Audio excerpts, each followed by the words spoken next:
Sydney is hosting a once-in-a-decade global conservation event, the World Parks Congress. Thousands of the world's most influential environmental campaigners have gathered for the landmark forum on parks and protected areas. Delegates were welcomed by a traditional smoking ceremony and the launch of a bark canoe at Botany Bay. The Congress is debating the best ways to protect vulnerable areas. A rally has been held to protest against a decision to allow former defence buildings on Sydney's Middle Head to be turned into a private aged care home. Hundreds of people marched through Mosman. They're seeking legal advice on whether to challenge the development in the courts. The rally heard that the Sydney Harbour Federation Trust has effectively privatised a section of public parkland by agreeing to the 89-bed private facility. That's why it's intergenerational theft. I mean, once the buildings get knocked down and private facilities built, there's no going back, and we see it as the thin edge of the wedge.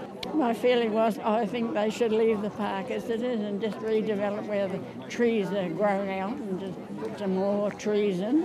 And the people want it. They want somewhere they can go on a Sunday and have their picnics.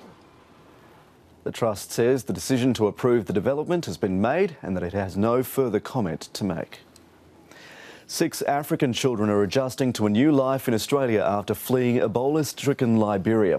The siblings arrived from West Africa just as the federal government closed its borders to countries affected by the disease. They've been reunited with their grandmother in New South Wales's Hunter Valley.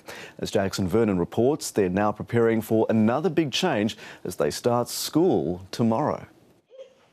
It's a reunion these 6 Liberian children have long been waiting for. I started crying because I was overjoyed. Their smiling faces hide a painful 3 years fending for themselves in Liberia after their mother died of cancer.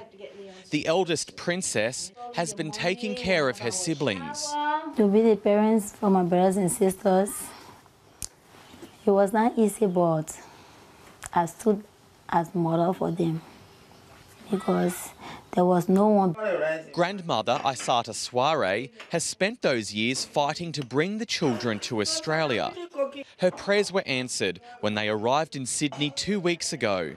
I could feel like heaven has opened and then they say, go in. Yeah, that's how I felt. The spread of Ebola across Liberia brought a sense of urgency to their travel plans.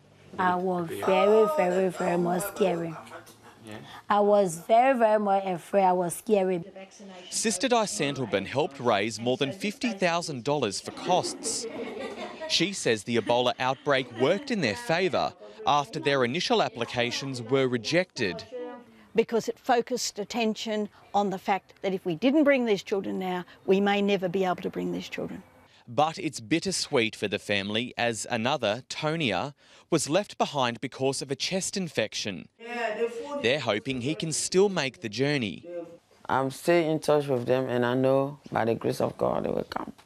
The children have been in quarantine but have now been cleared by doctors, paving the way for their first day at school.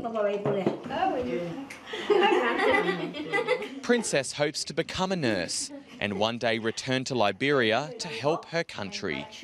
Jackson Vernon, ABC News, Newcastle.